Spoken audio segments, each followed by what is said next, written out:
सुधा उठने लगी तो जोर की बिजली कड़की। सुधा डर कर विनीत से लिपट गई तो विनीत ने उसे बाहों में जकड़ लिया। सुधा के शरीर से आग बरस रही थी। उसके शरीर में तूफान उमड़ रहा था। उसने खुद को विनीत के हवाले कर दिया। विनीत ने सुधा के कपड़े उतार दिए और करीब 1 घंटे तक। अरे, आप तो हाँफ रहे हैं, चलिए मेरी सीट पर बैठ जाइए, कहते हुए सुधा चल पड़ी। विनीत सुधा के पीछे पीछे चल पड़ा। वह अपनी मंडली में आते हुए बोली, बनी हटना, इन्हें बिठाना है। एक अनजान नौजवान को सुधा के साथ देखकर बनी सवालिया निगाहों से उसे घूरते हुए थोड़ा खिसक गई। सुधा ने पानी का गिलास विनीत की ओर बढ़ाते हुए कहा, लीजिए, गला तर कर लीजिए। फिर उसने अपनी बात जारी रखते हुए कहा, बनी, ये साहब भागते भागते डब्बा पकड़ रहे थे। अगर मैं सहारा तो बेचारे चारों खाने चित हो जाते। हंसते हुए सुधा की सहेली बनी ने बात पूरी की। अरे सुधा, तू भी बैठ जा हमारे पास। सुधा विनीत के पास बैठ गई। ट्रेन तेज रफ्तार से भागती जा रही थी। थोड़ी देर चुप्पी छाई रही। फिर विनीत ने पूछा, आप कहाँ तक जाएंगी? चंडीगढ़, सुधा ने कहा। मुझे भी तो वहीं जाना है। वहाँ किस जगह?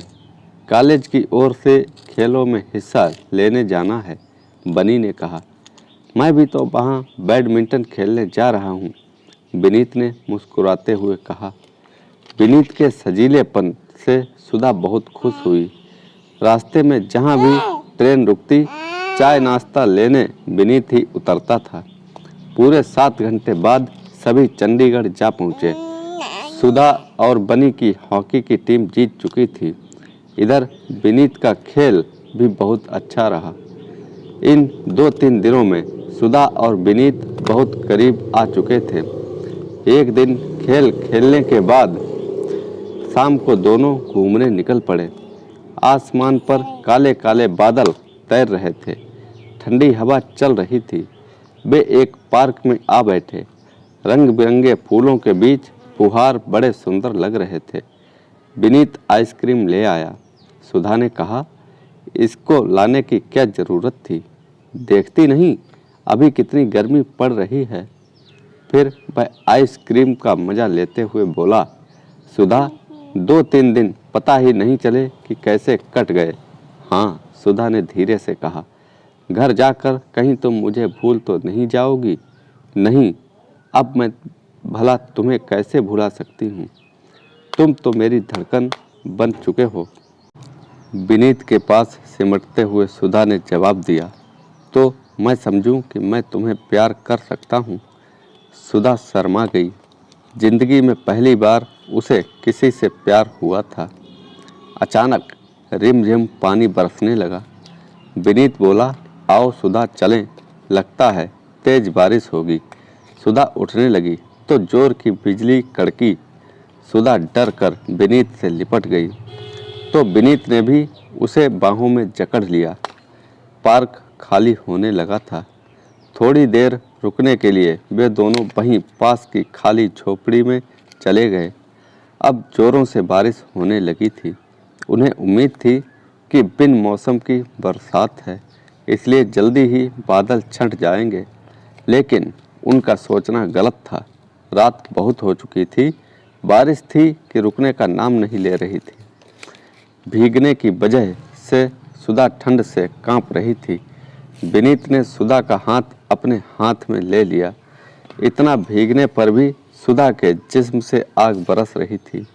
विनीत सुधा को अपने आगोश में लेने लगा तो वह बोली, नहीं, अभी नहीं विनीत, लेकिन इस मौसम ने मुझे पागल बना दिया है। मैं तुम्हारे बगैर नहीं रह पाऊंगा। विनीत प्यार की आग में जल रहा था। सुधा का तेजी से दिल धड़क उठा। उसके जिस्म में तूफान उमड़ रहा था। वह भी जैसे सोचने समझने की ताकत खो चुकी थी। उसने खुद को विनीत के हवाले कर दिया। काफ़ी देर बाद जब बारिश रुकी तो वे किसी तरह हॉस्टल में पहुँचे और चुपचाप अपने अपने कमरे में जाकर दुबक गए। घर आकर सुधा को लगा कि वह बहुत बड़ा जुर्म करके आई है। कहीं विनीत बेवफा निकला तो क्या होगा। नहीं, उसे ऐसा नहीं करना चाहिए था, लेकिन अब सोचने से क्या फ़ायदा था। तीर कमान से निकल चुका था। सुधा अंदर ही अंदर घुटने लगी थी। अगर कुछ हो गया तो वह अपने पिताजी को क्या बताएगी, जिन्होंने उसे इतनी आज़ादी दे रखी थी। वह क्यों इस चक्रव्यूह में फंस गई। तकरीबन 1 महीने बाद डाकिया एक लिफाफा दे गया।